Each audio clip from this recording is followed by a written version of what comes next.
Welcome, deep divers.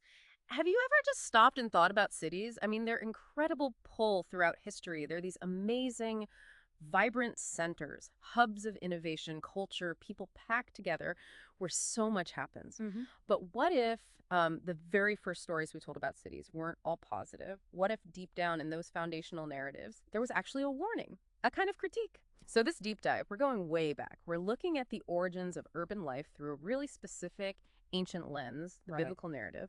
We'll be exploring a fascinating academic perspective that traces how cities were understood right from the get-go, and honestly, the insights feel surprisingly relevant today. Exactly. And our main source for this is the work of Rabbi Sachs in A Tale of Four Cities. Mm-hmm. But we're also weaving in, archaeological findings and historical analysis to really ground these narratives. Our mission here is pre-focused. We want to pull out the key understandings of how early cities were seen in these texts. Why did they perceive them that way? Mm-hmm. And why do these ancient views still kind of echo with us now? Importantly, we're treating this as an academic narrative. We're sticking to established facts, textual interpretations, really trying to avoid any speculation. Okay, let's unpack this then. The very first city mentioned in the Bible, Genesis 4, it's attributed to Cain, and this is right after he kills his brother Abel. The first murder. What does that immediate link tell us? City building and, well, fratricide. It doesn't sound like a glowing start, does it? No, it's definitely not a glorification. So Cain, after being told he'd be a wanderer, he goes and founds a city instead, names it Enoch after his son. Genesis 4.17 lays it out. It's presented very clearly as an act of defiance against God's will for him. Hmm. So from this viewpoint, the first city isn't born from, say, divine blessing or anything like that. It's born from violence, defiance, trying to escape a decreed fate. The narrative itself functions as a critique, right, from page one almost. Mm-hmm. A critique from the very beginning. And what's really fascinating is how this story sits alongside what archaeology tells us about early cities. Archaeology points to places like Eridu, emerging in Mesopotamia, maybe 4250 BC, possibly the first real city, and yeah, sometimes linked to Irad, Enoch's son. We know early settlements going back maybe 14,000 years popped up near water sources. Yeah. It shows incredible human drive, right, to build, to organize. Absolutely. But the biblical story immediately puts a moral lens on that ingenuity. It suggests that this powerful human urge to concentrate and build was from the start tangled up with choices that, well, that challenged a higher order. And Erdu, you mentioned its Sumerian name, Nunki, the mighty city, even linked later to Babylon. That connection feels significant. It is, and the details are amazing. Early buildings there used reeds, boats covered in bitumen. They built over reed mats, drained marshland to expand. Real ingenuity. Hmm. These ancient Near Eastern cities, the A&E cities, usually had walls, strong gates. They developed organized structures, elders, kings, and smaller villages around them often relied on the cities for protection, religion, trade, the usual things. But the biblical texts do something subtle by saying Cain's human descendants built these things, not gods or demigods like in pagan myths. Mhm. They challenge those myths and put the focus squarely on human agency and, importantly, its moral weight. So right away, we see the first city emerging not from some divine plan, but from human disobedience, human choice. That's a powerful statement about the potential dangers in these concentrated human projects, isn't it? Absolutely. It really sets a precedent, establishes this tension between human ambition and, let's say, divine intention that we see play out as cities develop in the text.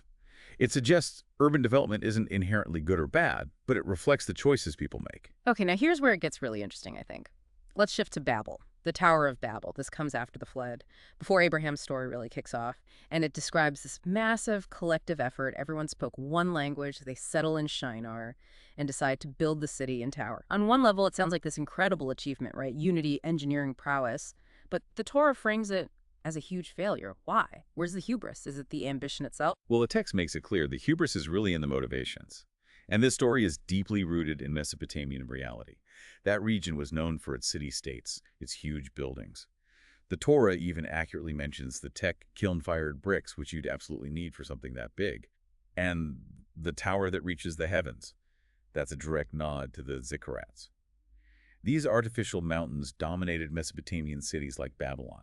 Ancient texts literally describe them as reaching the heavens. Kings used them for religious rites, connecting with the gods. Okay, so the tech was real, the ambition was architecturally real. So what were the specific critiques? What did the Torah say was wrong with the Babel project? Right. Genesis 11.4 spells out three key problems. First, their stated goal: make a name for ourselves. This gets interpreted as basically self-worship. idolatry, where the collective worships itself, its own power. Sociologists like Durkheim talked about similar things with group cohesion and symbols. From the text view, names are something you receive, part of a larger plan, not something you manufacture out of pride. It's not about branding yourself. Interesting. Making a name versus receiving one. What else? Second, that ambition to build a tower that reaches the heavens. This is seen as crossing a line, a fundamental boundary violation between heaven and earth. Psalm 115 puts it simply, "The heavens are the heavens of the Lord, but the earth he has given to human beings." Yeah.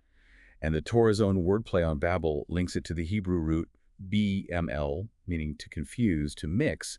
It contrasts that with BDL, which means to separate, to distinguish. Mm. So the sin is precisely this mixing, trying to blur the lines between human and divine. It's about respecting the distinct spheres. Okay, so self-worship and blurring sacred boundaries. What was the third issue?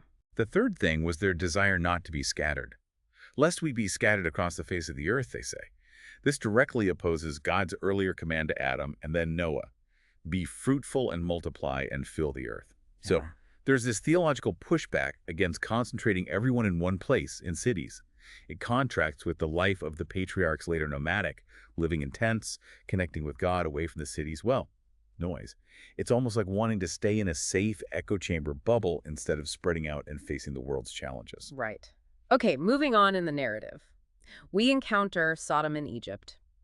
How do these stories build on this critique of cities? Do they add new layers? Oh, they definitely do. Sodom, particularly, zeroes in on moral failure, even amidst apparent prosperity. Remember Lot, Abraham's nephew? He chooses the Jordan Plain because it looked lush, like the Garden of the Lord, like Egypt. He valued affluence. Right, he prioritized the location's wealth. Exactly. But the text immediately says that the people there were evil great sinners against the Lord. It suggests Lot made a poor choice, valuing comfort over character, perhaps. Then you get that horrifying scene. All the townsmen, young and old, everyone surrounding Lot's house demanding violence and sexual assault. The text stresses the collective nature of this depravity. No exceptions. It's like the crowd itself enabled something awful. Anonymity in numbers. That's strongly implied, yes. The density of the city acts as a kind of moral hazard. The crowd provides cover, maybe courage, for acts individuals might shy away from alone or in a community where everyone knows each other. And this really underscores Abraham's choice to live apart. He fights for Sodom, pleads for it, but he never lives in it. The patriarchs and matriarchs consistently live outside the city walls. Their connection is different. Makes sense. And Egypt. How does Joseph's story fit into this urban critique? Egypt, in Genesis through Joseph's story, shows related but slightly different moral challenges in an urban setting. It's less about the collective mob violence of Sodom and more about, say, sexual license, Potiphar's wife trying to seduce Joseph, and also pervasive injustice, Joseph being falsely accused, thrown in prison for years. The focus shifts a bit towards moral and ethical breaches within the system, temptation, corruption, abuse of power. It's not the overt group sin of Sodom or the cosmic pride of Babel, but still deeply problematic aspects of urban life. So these four cities, Enoch, Babel, Sodom, Egypt, they really paint this cumulative picture, don't they? Unpacking different layers of potential problems with cities. What's the bigger takeaway here? When you put these stories together, what do they tell us about human society and maybe why Abrahamic monotheism emerged when and how it did? Well, looking at it this way, you could argue that Abrahamic monotheism emerges, at least implicitly, as a direct response to the challenges presented by these early urban societies. Yeah. Think about the shift from hunter-gatherers, likely more egalitarian, to farming in cities. That brought a whole package deal, didn't it? Division of labor, trade, surplus wealth, which leads to inequality, and then power hierarchies. Right, the whole structure changes. Exactly. And often, polytheism in those contexts kind of mirrored those earthly power structures. Gods behaving like human rulers, blurring divine and human lines, that mixing again. It could be seen as providing a sort of heavenly justification for inequality on earth.